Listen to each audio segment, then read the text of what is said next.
షిఫ్ట్లు లేవు, గేదెలు లేవు.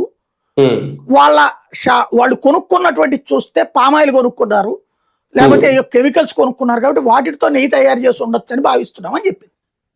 అదేం పట్టుకోలేదు అక్కడ, అదేం కనిపెట్టలేదు అక్కడ.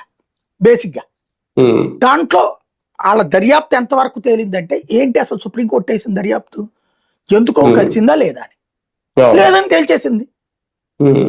ఇక రెండవ అనుమానానికి ఇది అర్థం చెప్పింది. అందుకే ఒక్కడి మీద కేసు పెట్టలేదు కదా వీళ్ళు చెప్పినట్టు. కాబట్టి దాన్ని కవర్ చేయడానికి వీళ్ళు బోళాగా కాస్త మనసుతో మాట్లాడారు, దేవుడు అంటే బాధ్యతతో మాట్లాడారు.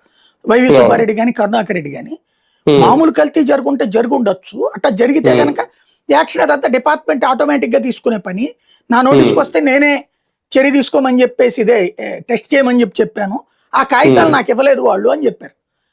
అది ఏమంటాం మనం, దాన్ని ప్రొసీజరల్ ల్యాప్సెస్ అంటాం. అంటే ఆ తర్వాత ఫాలో అప్ చేయకపోవడం, శాఖాపరమైన లోపం. అది అదొక రకంగా మిస్టేక్, శాఖాపరమైన లోపం అంటాం. కానీ కల్తీ చేశారు అనడం కాదు కదా అది బేసిక్. అది నైతిక బాధ్యత, అది నో డౌట్. వాళ్ళు తీసుకున్నారు, ఒక్క అన్నారు జరిగితే జరుగుండొచ్చు అట్లాంటిదే, దాన్నే అడ్వాంటేజ్ తీసుకుంటున్నారు. కానీ వీళ్ళ తప్పును ఒప్పుకోవట్లేదు ఇక్కడ. మేము ఎన్డీడీబీ అని ఇంకా చెప్తున్నారు. ఎస్, ఎన్డీడీబీ ఆ దిక్కుమాలిన రిపోర్ట్ ఇచ్చిన దరిద్రులు తీసుకెళ్లి మొక్కలు